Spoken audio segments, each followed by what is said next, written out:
Gym Barrett Los Angeles का एक literature professor है जो जुए की लत से खुद को हार रहा है। एक ऐसा शख्स जिसके पास सब कुछ होता है, घर होता है, गाड़ी होती है, बैंक बैलेंस होता है, तो उसके बावजूद वो सब कुछ दांव पे लगा देता है जानते हुए भी कि वो सब कुछ हार रहा है। कहानी की शुरुआत जिम बैरेट से होती है जो अस्पताल में अपने दादाजी को मिलने के लिए जाता है जो कि अपनी आखिरी सांसें ले रहे हैं। उसके दादाजी उससे कहते हैं कि मुझे बचाने के लिए क्या करोगे, मुझसे झूठ बोलने की सोचना भी मत, तुम जानते हो कि मैं मरने वाला हूँ। वो कहता है कि मुझे बुरा लग रहा है। उसके दादाजी कहते हैं कि अगर मैं तुम्हें अपनी जायदाद में से एक फूटी कौड़ी ना दूँ तो तुम कैसे जियोगे, क्या तुम इस ताकत को संभाल पाओगे। वो कहते हैं कि तुम अपने आखिरी पलों में बिल्कुल भी टेंशन ना लो। और ऐसा कहकर वो उन्हें एक आखिरी सलाम देता है। जिम बैरेट अपने दादाजी को आखिरी श्रद्धांजलि देने के बाद सीधे मिस्टर ली के कसीनो में जाता है। मिस्टर ली उस कसीनो के मालिक होते हैं और उनका काफी ज्यादा रुतबा होता है और जिम बैरेट ने पहले से ही मिस्टर ली के 2,40,000 रुपए उधार ले रखे हैं। जिम बैरेट के पास 10,000 रुपए का कैश होता है जिसे काउंटर पर जाकर वो चिप खरीद लेता है और जाकर के सामने वाली टेबल पे बैठ जाता है और अपने 10,000 रुपए की चिप की दांव पे लगाता है। उसकी किस्मत अच्छी होती है इसलिए वो उन 10,000 रुपए को जीत जाता है और 20,000 रुपए आते हैं उसके बाद वो उस 20,000 का भी दाव लगाता है और फिर 40,000 जीत जाता है। क्योंकि जिम बैरेट एक ऐसा शख्स है वो जब तक खेलता रहता है जब तक कि उसके पास एक फूटी कौड़ी ना बचे और जीतते जीतते वो एक बार में फिर सब कुछ हार जाता है। यहाँ पर जिम बैरेट की मुलाकात नेविले से होती है। नेविले जिम बैरेट से कहता है कि उम्मीद करता हूँ दोस्त तुमने अपने घर का रेंट पे कर दिया होगा। जिम बैरेट उससे कहता है कि मैं रेंट पे नहीं करता। यहाँ मैं आपको बता देता हूँ कि नेविले इस शहर का एक काफी खास शख्स होता है जिसे खतरा उठाने में काफी मजा आता है और वो काफी कोरियर्स को मार भी चुका है। यहाँ पर नेविले कहता है जिम बैरेट से कि दोस्त क्या तुम्हें मुझसे कोई प्रॉब्लम है। तो जिम बैरेट कहता है कि हाँ मुझे तुम्हारी ये कैब बिल्कुल भी पसंद नहीं है, तुम चाहते थे कि मैं कोई प्रॉब्लम बताऊँ, मैंने इससे प्रॉब्लम क्रिएट कर दी। नेविले मुस्कुराकर इस बात को नजरअंदाज कर देता है। नेविले को पता होता है कि जिम बैरेट एक जुआरी है और वो जानबूझ करके उसको उकसा रहा होता है।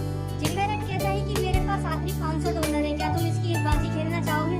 नेविले उसके $500 के आगे अपनी 10,000 की बाजी लगाता है। नेविले के पास एक बड़ा कार्ड आ जाता है किंग का, क्योंकि जिम बैरेट को पता होता है कि मैं जीत चुका है इसलिए मैं उसका मजाक उड़ाने के लिए कहता है कि बिल्कुल तुम जैसा दिखता है। वह उसे उसकी जीत की मुबारकबाद दे करके सीधे मिस्टर ली के पास जाता है। मिस्टर ली कहते हैं कि तुम आज जब सुबह आए थे तो तुम्हारे पास 10,000 रुपए थे और तुमने उसे मुझे देने की बजाय वहाँ जुए में लगा दिए। जिम बैरेट कहता है कि यही तो एक खास जुआरी की पहचान होती है। मिस्टर ली जिम बैरेट को 7 दिन का समय देते हैं उसके 2,40,000 रुपए लौटाने के लिए, लेकिन जिम बैरेट अभी जुआ खेल के संतुष्ट नहीं था। जिम बैरेट सीधे नेविले के पास जाता है, उससे 50,000 का लोन मांगता है क्योंकि नेविले को रिस्क लेना पसंद होता है, इसलिए वह उसे 20% ब्याज पर देने का ऑफर देता है जिसे जिम बैरेट मंजूर कर लेता है और उसे 50,000 रुपए मिल जाते हैं। जिम बैरेट उन 50,000 में से 40,000 रुपए की चिप खरीदता है, उसे एक टेबल पर ले जाकर बैठ जाता है जहाँ पर वो लेडी दाव लगा रही हो। वहाँ पर वो पूरे 40,000 रुपए का दाव खेलता है तो जीत जाता है। उसके बाद वो पूरे 80,000 रुपए का दाव लगाता है तो वो लेडी घबरा जाती है। जिम बैरेट उसे समझाता है कि तुम डरो मत, इस गेम में कोई लिमिट नहीं होती है। तो वह लेडी उसे समझाती है कि ये तुम्हारे भले के लिए है और जिम बैरेट हंसने लगता है और कहता है कि ये भला बुरा मैं अपने आप सोच सकता हूँ और यहाँ पर कोई भी अपने भले के लिए नहीं आता है। क्योंकि जिम बैरेट अब 1,60,000 रुपए जीत चुका होता है इसलिए वो उनको 1,60,000 रुपए की चिप को रोलेट पर ब्लैक कलर पर लगा देता है। रोलेट में ब्लैक की जगह रेड आता है और वो पूरे 1,60,000 रुपए को भी हार जाता है। यहाँ से शुरुआत होती है जिम बैरेट के अगले 7 दिन की जो उसे मिस्टर ली ने दी थी। क्योंकि जिम बैरेट एक लिटरेचर प्रोफेसर होता है इसलिए नेक्स्ट डे उसे क्लास में दिखाया जाता है जहाँ पर वो अपने स्टूडेंट्स को शेक्सपियर के एक चैप्टर पर लेक्चर दे रहा होता है। अब वो अपनी थ्योरी समझाने के लिए डेक्स्टर को खड़ा करता है और कहता है Dexter second rank tennis player है, सिर्फ यहाँ कॉलेज का ही नहीं बल्कि ऑल ओवर वर्ल्ड का। तो वो उससे पूछता है कि तुम्हारी फैमिली में कोई टेनिस प्लेयर है या फिर तुम बचपन से खेलते आ रहे हो। डेक्स्टर कहता है कि मैंने 5 साल पहले हाई स्कूल से खेलना शुरू किया था। जिम बैरेट डेक्स्टर से पूछते हैं कि तुम किसके लिए खेलते हो, दौलत के लिए या शोहरत के लिए। डेक्स्टर कहता है कि मैं दोनों के लिए खेलता हूँ। जिम बैरेट कहता है कि हमें वही काम करना चाहिए जिसके लिए हमारे अंदर टैलेंट है, बल्कि वो काम नहीं जिसके लिए हमारे अंदर टैलेंट नहीं है। जिम बैरेट कहते हैं कि यहाँ पर किसी की भी राइटिंग अच्छी नहीं है, यहाँ तक कि मेरी भी राइटिंग अच्छी नहीं है सिवाय एक शख्स के, और यहाँ पर कोई भी ऐसा नहीं है जो राइटर बनने लायक हो सिवाय उसे एक शख्स के जिसके अंदर काबिलियत है। जिम बैरेट यहाँ पर एक स्टूडेंट को खड़ा करते हैं, कहते हैं क्या वो तुम हो सकते हो, तो वो कहता है कि नहीं तुम नहीं हो सकते क्योंकि तुम बहुत ज़्यादा बोलते हो, जब बोलते हो तो बिल्कुल रेडियो की तरह चालू हो जाते हो। एक राइटर की असली पहचान होती है कि वो बहुत ज़्यादा शांत होता है और और अपनी राइटिंग में हमेशा डूबा रहता है। पूरी क्लास में सिर्फ एक ही स्टूडेंट है जिसके पास काबिलियत है एक अच्छा राइटर बनने की। जिम बैरेट यहाँ पर अपनी एक स्टूडेंट एमी फिलिप्स की तरफ इशारा करते हुए कहता है कि सिर्फ वही एक शख्स है जो हमेशा शांत रहती है और हमेशा अपनी राइटिंग में डूबी रहती है। तुम सब सिर्फ अपने ख्वाबों में राइटर बन सकते हो, बट वो हकीकत में बन सकती है। वो एमी फिलिप्स की तरफ इशारा करते हुए कहता है कि ऐसा क्यों है मिस फिलिप्स, तुम इतनी अच्छी राइटर कैसे हो सकती हो? क्या तुम्हारी फैमिली में कोई राइटर है या फिर कोई लिटरेचर? तो एमी फिलिप्स उसको मना करती है। जिम बैरेट उससे पूछता है कि तुमने किस उम्र से पढ़ना शुरू किया था? तो यहाँ पर एमी फिलिप्स बताती है कि उसने 2 साल की उम्र से पढ़ना शुरू किया था। जिम बैरेट कहता है कि आज के बाद जब भी तुम मेरी क्लास अटेंड करने आओ तो सबसे आगे वाली रो में बैठना, क्योंकि वही तुम्हारी असली जगह है, वरना आना ही मत। इसके बाद सीधे वो अपनी माँ से मिलने के लिए टेनिस कोर्ट में जाता है, जहाँ पर वह डेक्स्टर के साथ टेनिस प्रैक्टिस कर रही होती है। डेक्स्टर उसका स्टूडेंट होता है जो वर्ल्ड का सेकंड बेस्ट टेनिस प्लेयर होता है। उसकी माँ उससे पूछती है कि तुम्हें आखिर पैसे क्यों चाहिए? अगर तुम अपनी आदतों को सुधारना चाहते हो तो उसमें मैं तुम्हारी हेल्प कर सकती हूँ। जिम बैरेट कहता है कि मेरी आदतों के अलावा मेरे पास और कुछ भी नहीं है। वो कहती है ऐसा कुछ भी नहीं है, अगर तुम खुद की क्रिएट की हुई मुसीबतों से अगर दूर रहना सीख लो तो मैं तुम्हें पैसे दे सकती हूँ, वरना नहीं। यहाँ पर उन दोनों की थोड़ी सी झड़प हो जाती है और उसके बाद वो बिना पैसे लिए ही चला जाता है। अब जिम बैरेट के पास सिर्फ 6 दिन का समय बाकी होता है और वो फ्रैंक के पास जाता है। फ्रैंक मिस्टर ली और नेविले की तरह ये काफी खतरनाक और नामी बंदा होता है। वो काफी तरीकों से पैसा कमाना जानता है, जिसमें से एक तरीका उधार देना भी है। और इन सब के बावजूद भी वो काफी ज्यादा समझदार बंदा होता है। फ्रैंक कहता है कि तुम्हें आखिर इतना बड़ा अमाउंट चाहिए ही क्यों? तुम एक जुआरी हो, तुम्हें जितना दिया जाएगा तुम्हारे लिए उतना ही कम रहेगा, तुम ये भी हार जाओगे। और जब तुम मेरी बताई हुई तारीख पे मेरा पैसा वापस नहीं लौटा पाओगे तो मैं मिस्टर ली और नेविले की तरह बैठकर तमाशा नहीं देखूंगा, मैं तुम्हारी फैमिली को बम से उड़ा दूंगा। तो जिम बैरेट कहता है कि इस मामले में हमारी फैमिली को मत लाओ। फ्रैंक कहता है कि तुम यहाँ मेरे पास उधार मांगने आए हो, ठीक नहीं। जिम बैरेट कहता है कि मेरी कोई फैमिली नहीं है। फ्रैंक उससे कहता है कि अगर तुम्हें उधार चाहिए तो अपने मुंह से बोलो कि हाँ तुम्हें उधार चाहिए, और कि तुम एक नकारा और बेकार आदमी हो जो सब कुछ हार चुका है, उसके बावजूद उसे और उधार चाहिए। असल में फ्रैंक उसे खिंचाने की कोशिश कर रहा होता है। तो जिम बैरेट कहता है कि मैं इतना सब कुछ एक साथ याद नहीं कर सकता। तो फ्रैंक कहता है कि ठीक है, मैं तुम्हारी प्रॉब्लम को थोड़ा और आसान कर देता हूँ, कहो कि तुम एक मर्द नहीं हो। असल में फ्रैंक उसे खिंचाने में कामयाब हो जाता है और जिम बैरेट वहाँ से चला जाता है। जिम बैरेट अपनी क्लास के एक रूम में बैठा हुआ होता है और देखता है कि यहाँ एमी फिलिप्स आती है और सबसे आगे वाली रो में आकर बैठ जाती है और काफी गुस्से में दिख रही होती है। वो पीछे से आवाज लगाता है, पूछता है कि क्या तुम्हें मुझसे कुछ काम है? एमी फिलिप्स कहती है कि तुम मुझसे बाहर क्यों नहीं मिलते? जिम बैरेट कहता है कि मुझे झूठ बोलने की आदत नहीं है, क्योंकि मैं हमेशा सच बोलता हूँ, इसीलिए मैं लोगों को बुरा लगता हूँ। एमी फिलिप्स उससे कहती है कि क्या तुम मुझसे कुछ कहना चाहती हो? अगर कहना चाहते हो तो प्लीज मुझसे कह दो, क्योंकि तुम जब भी बोलते हो तो सही बोलते हो। जिम बैरेट उससे कहता है कि तुम यहाँ से अभी की अभी चली जाओ, क्योंकि शायद वो अकेला रहना चाहता था। लेकिन एमी फिलिप्स नहीं जाती और वो जाती भी है तो जाकर के उसकी लिखी हुई नोवेल को उठा लाती है। असल में जिम बैरेट ने एक नोवेल लिखी थी, बट वह उस पर अपना नाम नहीं लिखना चाहता था, क्योंकि वह नहीं चाहता था कि उसका नाम हो। एमी फिलिप्स उससे जिद करती है कि वह उस नोवेल पर अपना नाम लिखे और अपने साइन करे, और एमी फिलिप्स जिद करके उस पर उसके साइन और नाम लिखवा लेती है। एमी फिलिप्स उसे अपने साथ बाहर जाने के लिए ऑफर करती है, बट वो मना कर देता है। वो कहता है कि उन्हीं में से एक चीज है जो मैं अब नहीं करता। जिम बैरेट के पास अब सिर्फ 5 दिन बचे हुए हैं और यहाँ पर उसको नेविले का कॉल आता है। तो वो कॉल अटेंड करके कहता है कि मैं एक भिखारी बोल रहा हूँ, बताओ तुम्हें क्या चाहिए मुझसे। तो नेविले कहता है कि मैं तुम्हारी बुक पढ़ रहा हूँ और सच में काफी काबिल तारीफ है। बैरेट कहता है तो ठीक है, तुम उसे मुझसे खरीद लो, उस पर एक फिल्म डायरेक्ट करो, शायद तुम्हारा पैसा चुका सके। नेविले कहता है कि ये इतनी काबिल तारीफ नहीं रहेगी। नेविले कहता है कि तुम फ्रैंक के पास उधार मांगने गए थे और उसने तुम्हें उधार दिया नहीं। जिम बैरेट कहता है कि वो तो उधार देना चाहता था, पर मैंने ही उधार नहीं लिया। नेविले कहता है कि शायद तुम्हें उसकी शर्तें मंजूर नहीं थी। वो कहता है कि हाँ। नेविले कहता है कि मैंने यहाँ कोई धर्मशाला नहीं खोल रखी और मैंने तो कैश दिया था, वो मुझे वापस चाहिए और इसके लिए मैं तुम्हारी कार लेकर आ रहा हूँ। जिम बैरेट को हम अपनी क्लास में देखते हैं, जहाँ पर वो लोगों को समझा रहा होता है कि वो थोड़ा सा इंटरेस्ट ले और जो बता रहा है उसको नोट करते रहे, क्योंकि वहाँ पर उसका कोई भी स्टूडेंट उसमें बिल्कुल भी इंटरेस्ट नहीं ले रहा था। दूसरी तरफ लमार जो बार बार अपना फोन निकाल कर उसमें चैटिंग करने लग जाता था, तो वो उसको समझाता है, उसको डांटता है कि प्लीज 1 घंटे के लिए यहाँ पर ध्यान दे दो, क्योंकि कॉलेज चाहता है कि मैं तुम्हें पास कर दूं ताकि तुम बाहर जाकर के सिर्फ अपनी बास्केटबॉल खेलते रहो। जिम बैरेट यहाँ पर अपनी क्लास को खत्म करते और लमार को छोड़कर बाकी सबको बाहर जाने के लिए कहता है। लमार उससे कहता है कि सिर्फ आप ही की जिंदगी में प्रॉब्लम्स नहीं है, मेरी भी लाइफ में कुछ प्रॉब्लम्स हैं और मैं इस बारे में बात करना ही वाला था, क्योंकि मैं किसी और से इस बारे में बात नहीं कर सकता। वो कहता है कि उसे कोई सेलिब्रिटी नहीं बनना और ना ही उसे लमार बनना है द बास्केटबॉल चैंपियन। वो सिर्फ एक नॉर्मल लाइफ जीना चाहता है, बट उसका कोच इस बात को नहीं समझता और उसे दिन रात मेहनत करवाता है। है, बट मेरे पास इतना ज्यादा वक्त नहीं है क्योंकि मेरे घुटने में प्रॉब्लम है। वो कहता है कि मैं ये नहीं बता सकता कि मुझे मेरी माँ का ऑपरेशन कराना है या मेरी छोटी बहन चल नहीं पाती, मैं सिर्फ ये बता सकता हूँ कि मेरे घुटने में तकलीफ है। वो चाहते हैं कि मैं अगले साल भी बास्केटबॉल खेलूँ, लेकिन मैं अभी भी जूनियर ही हूँ।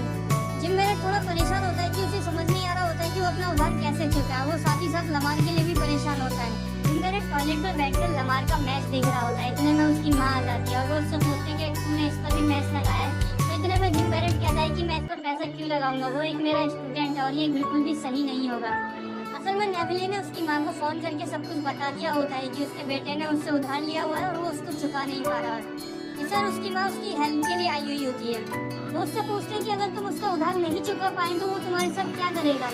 वो कहता है कि वो मुझे मारेंगे, मेरी प्रॉपर्टी को हत्या लेंगे और साथ ही साथ मेरी फैमिली को भी परेशान करेंगे। ऐसा सुनकर के उसकी माँ को बहुत गुस्सा आता है और वो उसे जोरदार थप्पड़ मारती है। जिम मेरिट कहता है कि तुम्हारे ऐसा कर देने से मैं सुधर नहीं जाऊंगा। हर किसी की जिंदगी में एक समय आता है जब वह अपने आप सुधर जाता है।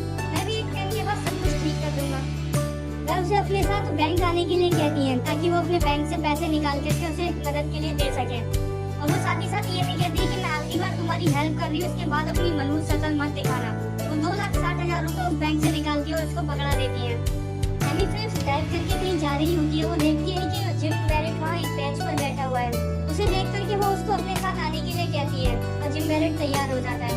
क्योंकि वे दोनों एक दूसरे को पसंद करते हैं, इसलिए वो किसी ऐसी जगह पर जाते हैं जहाँ पर किसी शांत जगह पर वो बैठ करके एक दूसरे से बातें कर सके। वो दोनों एक दूसरे के साथ काफी अच्छा समय बिताते हैं। उसके बाद वो सारा पैसा लेकर के एक कसीनो में चला जाता है। वहाँ जाकर के वो एक टेबल ढूंढता है और वहाँ पर जाकर 10,000 रुपए की चिप खरीदता है। एक ब्लैक कैप का बैठा बंदा उससे कहता है कि तुम कितना मोटा पैसा लगाना चाहते हो। तो वो कहता है कि जितना हो सके उतना।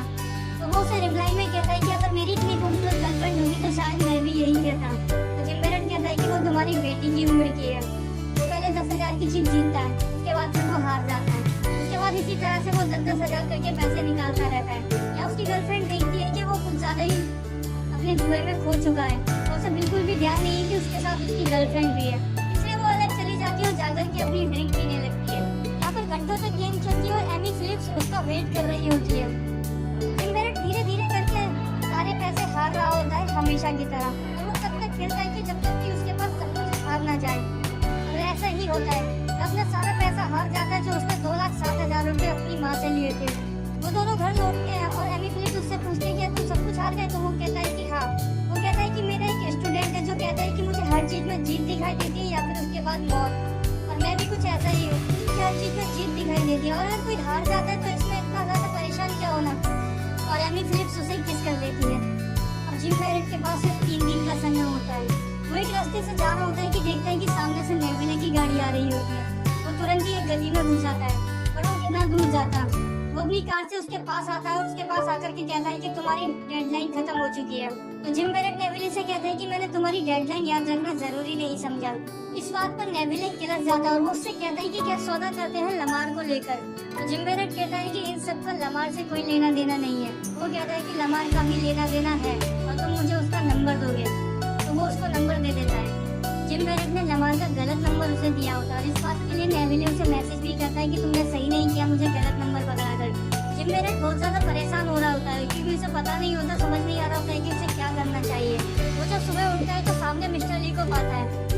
मिस्टर ली उससे पूछते हैं कि तुम उसका उधार कैसे चुकाओगे। तो जिम मेरिट कहता है कि मैं नहीं जानता, मैं इसका फंस चुका हूँ और अगर तुम चाहते हो कि मैं इससे बाहर निकलूँ और लोगों का उधार चुका सकूँ तो मुझे और उधार दो। उन्हें कुछ भी समझ नहीं आ रहा होता है कि वो उसके साथ क्या करे। वो उसे थोड़ा मारते पीटते हैं, टॉर्चर करते हैं, उसके बाद वहाँ से चले जाते हैं। वो एक दुकान पर आता है, उससे कहता है कि मैं ये घड़ी बेचना चाहता हूँ। ये घड़ी बिल्कुल नहीं है क्योंकि तुम्हारी गुडविल भी अच्छी है, इसलिए किसी को शक भी नहीं होगा, इसलिए तुम इस घड़ी को ले लो।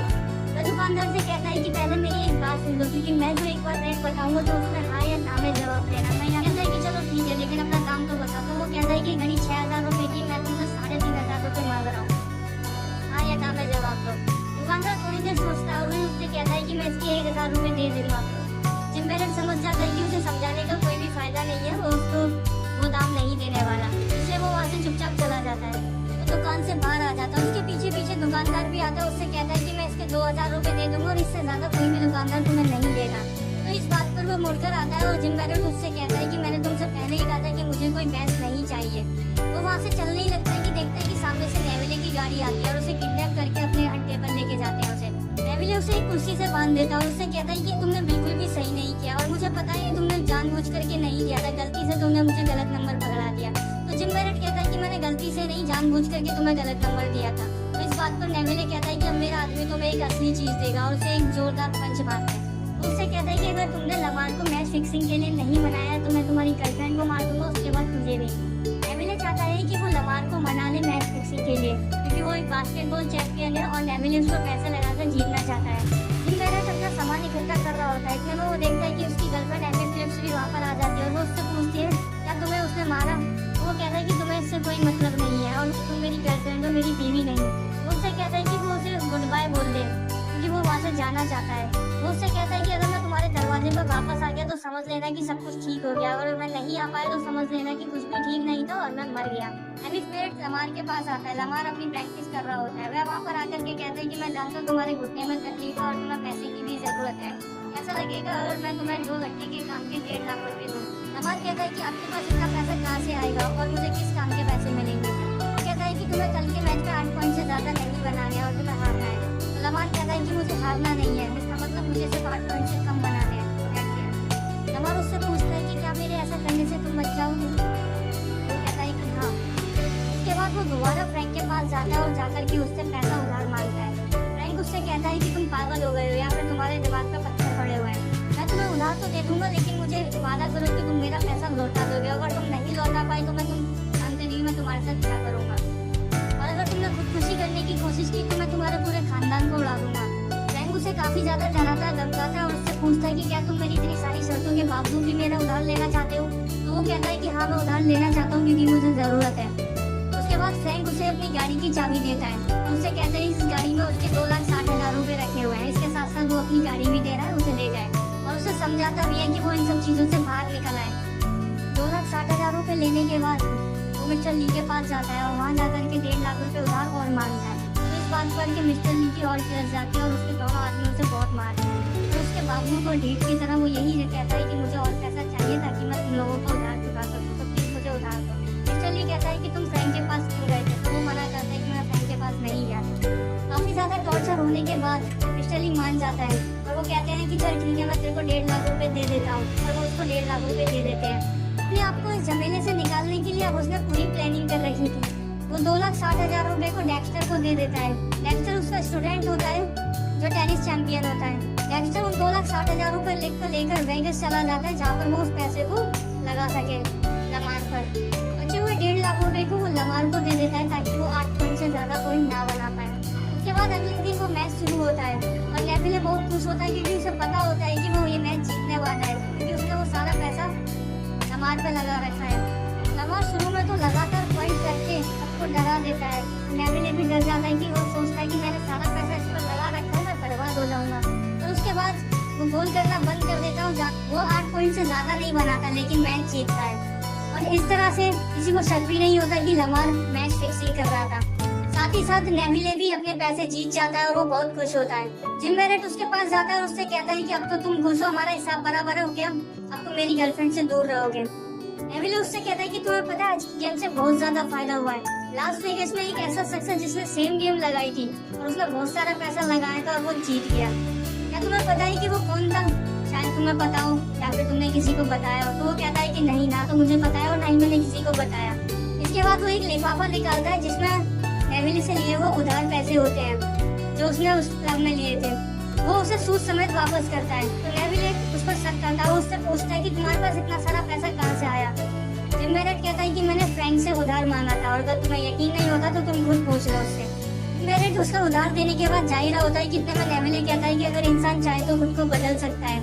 उसे जीते हुए पैसे के साथ लास वेगस से वापस आ जाता है। जिम बैरेट कहता है कि उस बैग को खोलो और अपने लिए 50,000 रुपए उसमें से निकाल दो। तो डेक्स्टर मना कर देता है, कहता है कोई बात नहीं, कुछ ही दिनों में मैं काफी अच्छा प्लेयर बन जाऊंगा जिससे मेरे को इस सब की जरूरत नहीं है। तो जिम बैरेट कहता है कि तुम्हारी मर्जी और इसके बाद वो वहाँ से चला जाता है। जिम बैरेट फ्रैंक का उधार देने के लिए उसे एक खास क्लब बुलाता है। फ्रैंक उसे मना करता है। वो कहता है कि वहाँ पर लोगों को लूटा जाता है, इसलिए मैं वहाँ उस जगह पर नहीं आऊंगा। फिर वो पूछता है क्या वो मिस्टर ली और मेरा दोनों को उधार लेकर के आया है। तो जिम बैरेट कहता है मिस्टर ली के लिए कुछ भी नहीं है, लेकिन तुम्हारा सारा पैसा लेकर आया हूँ। इसके बाद फ्रैंक कहता है चलो ठीक है मैं आ रहा हूँ। वो उस खास क्लब के अंदर जाता है और मिस्टर ली से मिलता है। मिस्टर ली उससे कहते हैं कि चलो बाहर चल कर के बात करते हैं। तो वो कहता है कि नहीं, मुझे वे फ्रैंक का भी पैसा लौटाना है और वो यहाँ पर आ रहा है। उसके बाद उस क्लब में एक मोटी पार्टी को चुन लेता है जिसके पास वो एक मोटा पैसा लगा सके, ताकि जीतने के बाद वो उसे पैसा लौट ही सके। ऐसे ही फ्रैंक वहाँ पहुँच जाता है। वो उस मोटी पार्टी के पास पहुँचता है, उससे कहता है कि क्या मोटी बाजी यही लगाई जाती है। तो वो बिजनेसमैन कहता है कि हाँ।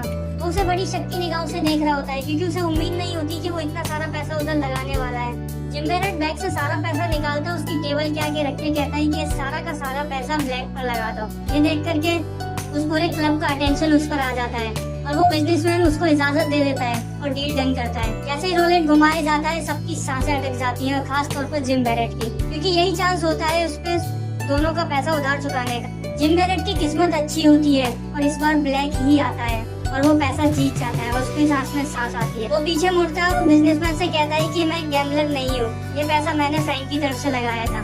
और ऐसा कहकर वो वहाँ से चला जाता है। असल में जिम बैरेट दिल से अपनी जिंदगी की एक नई शुरुआत करना चाहता था और वो इस झमेले से निकलना चाहता था, लेकिन इस बार उसकी किस्मत साथ देती है और वो पैसा जीतता है और सबका पैसा उधार चुका देता है। इतने में पीछे से फ्रैंक आता है और उससे कहता है कि क्या तुम्हारे पास कुछ पैसे पड़े हुए हैं। तो वो कहता है कि एक ढेला भी नहीं है। तो वो उससे पूछता है कि अब तुम अपनी जिंदगी की शुरुआत कैसे करोगे। तो वो उससे कहता है कि मेरी गाड़ी में 50,000 रुपए तुम्हारे एक्स्ट्रा पड़े हुए थे, तो वो ले लो और अपनी जिंदगी की एक नई शुरुआत करो। वो कहता है कि मैं अपनी जिंदगी की शुरुआत तो अपने तरीके से करूंगा और वो वहाँ से भागता हुआ चला जाता है। फ्रैंक बहुत खुश होता है, क्योंकि एक फ्रैंक बहुत अच्छा आदमी होता है। वो चाहता था कि वो सुधर जाए। अब वो भागता हुआ सीधे अपनी गर्लफ्रेंड के घर जा रहा होता है, क्योंकि उसने उससे वादा किया होता है कि अगर मैं तुम्हारे घर पे या अपने दरवाजे पर लौट आऊँ तो समझ लेना कि सब कुछ ठीक हो चुका है। और जैसे ही वो उसके घर पर पहुँचते हुए दरवाजा खटखटाता है तो उसकी गर्लफ्रेंड भी समझ जाती है। तो कहीं ना कहीं कहानी का अंत ये दिखाया गया है कि सब कुछ ठीक हो चुका है।